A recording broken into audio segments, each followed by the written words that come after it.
And to everyone that thinks The Infinite and the Divine is a good first Warhammer book, you are mental. This is a terrible first Warhammer book. Hi everyone, my name is Benjamin, welcome to my book club, and today I'm really excited to finally talk about this book. I finally read The Infinite and the Divine by Robert Rath.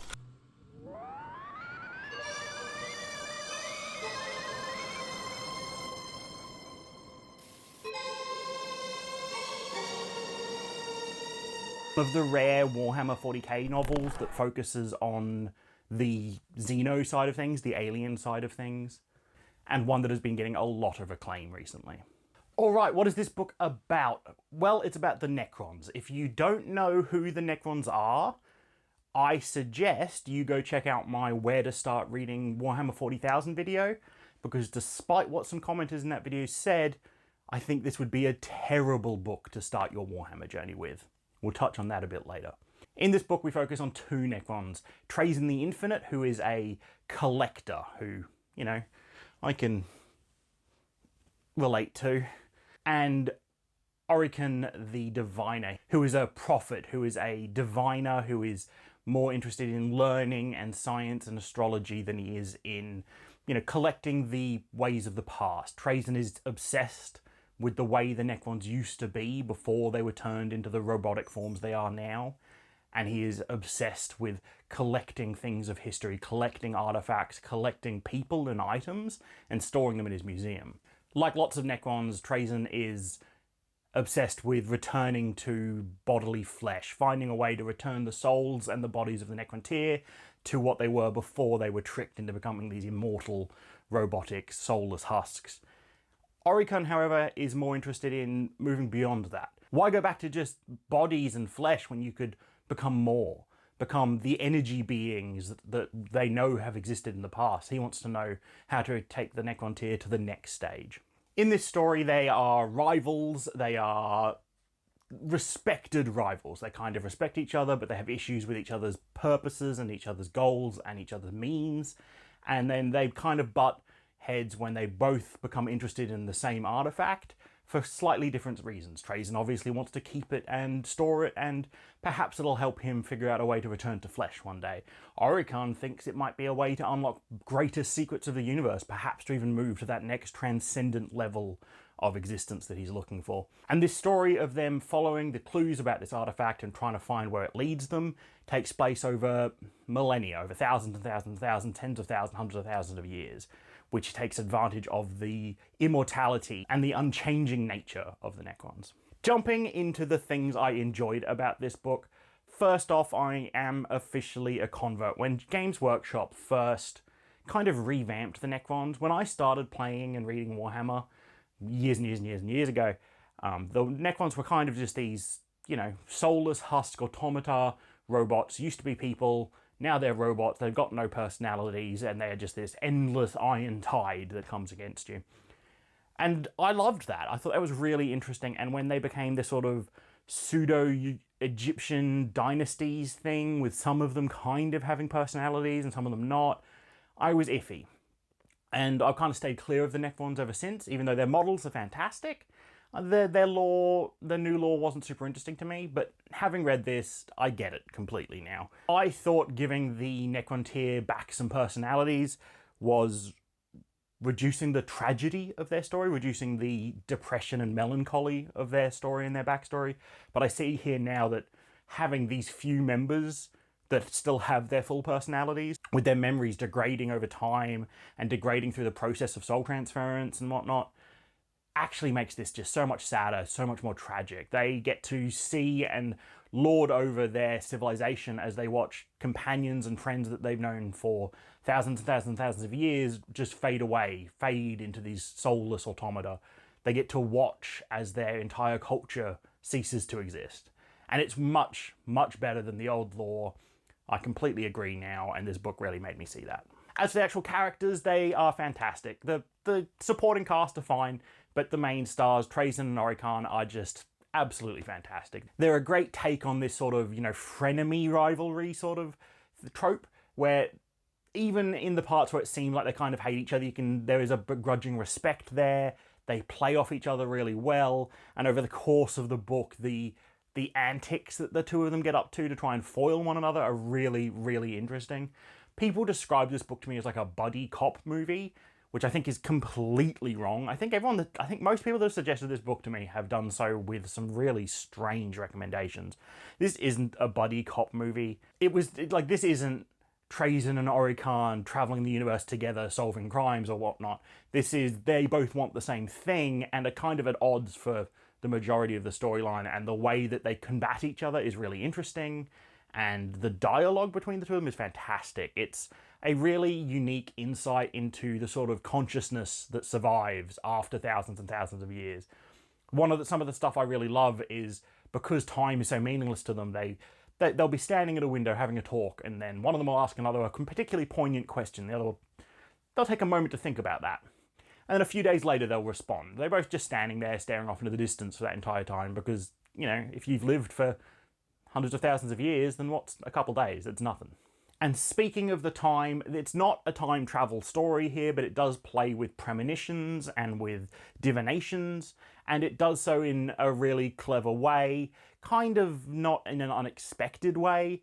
You often see the sort of trope where, a prediction will come true, and the course of trying to prevent that prediction is what makes it come true. And that happens a few times here, along with some other kind of, again, not super unique tropes, but done really well and in really exciting ways that keep the tension up throughout most of the book and keep our characters in contact with each other in ways that mean we get more of that dialogue and more of the conversations that take place that are really fantastic. And as for the plot itself, it is pretty good. There's nothing world-shattering or mind-altering going on here. It's a fairly straightforward story, but it's told really, really well. It never slows down to the point where it feels like it drags. There's a few bits that are slower than other bits, but they mostly feel fine, and the pace does start to ratchet up as you get closer and closer to the end of the book, which is the direction I'd rather the pace changing going. You don't want to get further and further into the book and have it slow down more as you get bogged under more information. There's some exposition dumpy stuff near the start and at a few points in the middle, but most of it's fine. I don't think there's any real problems in there, and the prose is perfectly serviceable. On to a few of the things that I didn't love about the book. The first one, I have to address some people now. When I put up my How to Start Reading Warhammer Books video, I got copious comments telling me that, I'd missed the Infinite and the Divine. Why hadn't I put the Infinite and the Divine there? The Infinite and the Divine is the best beginner Warhammer book. And to everyone that thinks the Infinite and the Divine is a good first Warhammer book, you are mental. This is a terrible first Warhammer book. As someone who has been steeped in the Warhammer lore and the Warhammer games and the books for over a decade, I love this book. But if this was my first Warhammer book, I'd have no idea what's going on. I think the people this was their first Warhammer book and they think it was really good are the sort of people that have played the game, or are the sort of people that have watched, hours of YouTube, or are the sort of people that have scrolled through the wikis for ages learning these things. Because this book doesn't explain any of it to you. It gives you some very brief kind of descriptions of things, but for the most part, you need to know things like the war in heaven. You need to know who the ℚ𝕚𝕚𝕚 and the Old Ones were. You need to know who the Eldar are. You need to know quite a bit about the Imperium. Many times in this book, they'll refer to there's a combat going on, and it'll refer to a part of it, and it'll just refer to their unit description, like the name of the model in the 40k game. They'll be like, oh yeah, those are the Ophidian destroyers over there. And at no point do they describe what that is. You just have to know that. If you don't know what a bunch of these models are, you're going to be looking them up. If you don't know what a death mark is, this book's not going to teach you what a death mark is. It's just going to tell you some stuff that a death mark does. And there's a lot of that in this book, which, for me, is fine. But for someone that's never read Warhammer, someone that doesn't know any of these things, this would be an awful book to give them. Please don't try and introduce people to Warhammer with this book. But on to some complaints about the actual book itself. First off, this book covers a time period that's, tens of thousands, maybe hundreds of thousands of years long. But it doesn't do it in a super interesting way. I feel like the author could have done more with that time period changing. We see a bit of interesting stuff with, how the planet changes a bit. But for the most part, these could have just been different cities, different planets, and the story kind of tells the same story. I didn't feel like we played with the time change and the time jumps as much as I would have liked. When I heard about the time difference from the start to the end of this book, I was reminded of something like Children of Time by Adrian Tchaikovsky, where there is where there are jumps in time in it, but it's much more interestingly done there. I specifically think of like stuff on the like the colony ship and the changes that take place there and on the planet itself. That's far more interesting to me than just there were Eldar on this planet, then there were some orcs, then there were some humans. And there's some interesting bits how you can see the culture develop along the same lines, but for the most part, I would have loved way more exploration into the timescale and the way things change. And it doesn't help that there's this unchanging nature of the Necrons, which means that they don't seem to take notice of a lot of these things, and a lot of their personality doesn't really change over this time. As for the next bit, it's a little bit spoilery. I will give you a warning before I jump into that, but I think this book would have done way better without the epilogue. If you take your copy of the book and tear out the last 3 odd pages that say epilogue, I just think it's a better book. I think it's a way better book like that. The narrative concludes very satisfactorily, we have a lot of interesting stuff happen, and then the last 3 pages... Look, I'll just talk to you about it. If you want to skip these spoilers and just jump to my final rating, the timestamp is right here. Spoilers coming up in 3, 2, 1. So look, the end of the book where we basically just return to the status quo. We return to the point that we were at the start of the book. ╬𝕤𝕦 doing something he shouldn't, ╤𝕬𝕠𝕟𝕟𝕟𝕟 kind of trying to get in the way, and also doing some stuff he shouldn't. I think that it's trying to play on that nature of the unchanging Necron. The Necron is the same no matter how long change goes by or no matter what happens to them.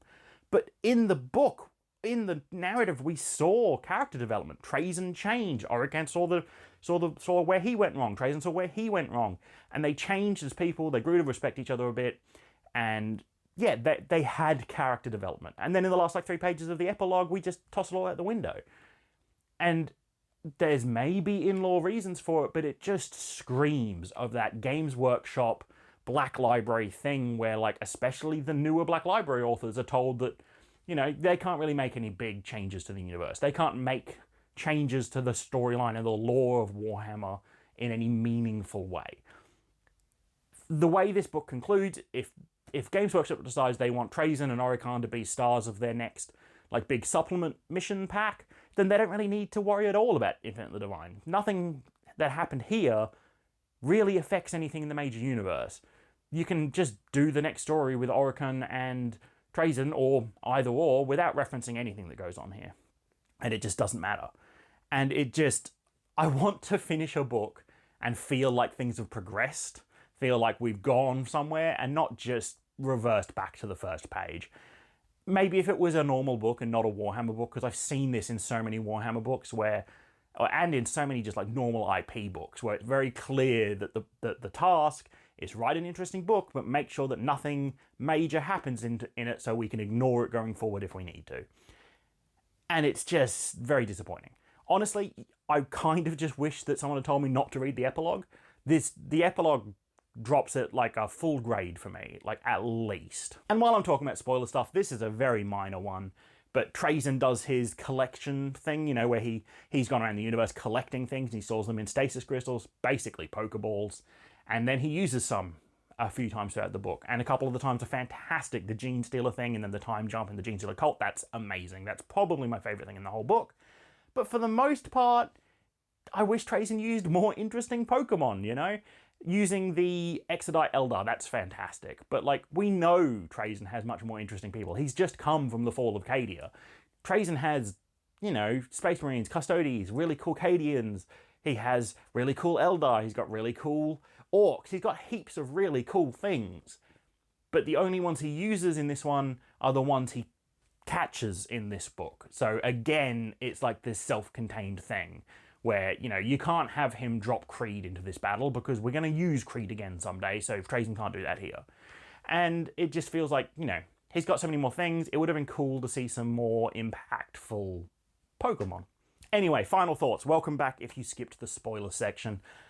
Overall, look, I was a little bit negative there, but overall, while I think this is a terrible first Warhammer book, if you don't know anything about Warhammer, if you know the lore and you know some stuff about the Necrons, you know some stuff about the War in Heaven, this is a fantastic book. This book gets an 8 out of 10 from me. I think it's fantastic. I think it's really, really fun. It drops a full grade because of the epilogue, and then it drops another one for some minor issues, and just not quite being as entertaining or as mind-blowing or impactful as I was hoping for. But I suppose the real rating and the real review for a Necron Warhammer book is, how do I feel about the Necrons now? It's been a long time since I've had any Necron models, and I wasn't super interested in them when they got revamped, but I've read a really cool book. What do I think about them now? Yeah, I'll take one of those. Yeah, gotta have some of them. Where are the destroyers? Yeah, I really like the destroyers. I suppose I need a ghost arc as well. There we go. So, there you have it. Question of the day is, have you read any other Xeno-facing Warhammer books? And if so, which ones? Let me know if they're good. The new Dark Eldar books look pretty interesting. Are they good? Let me know. Have you read this one? What did you think? Did you think this was a good beginner Warhammer book? Please try and explain that to me. Show your working in the comments below. Remember to like, subscribe, hit that bell notification icon so you know when I upload. But most of all, just remember to keep reading.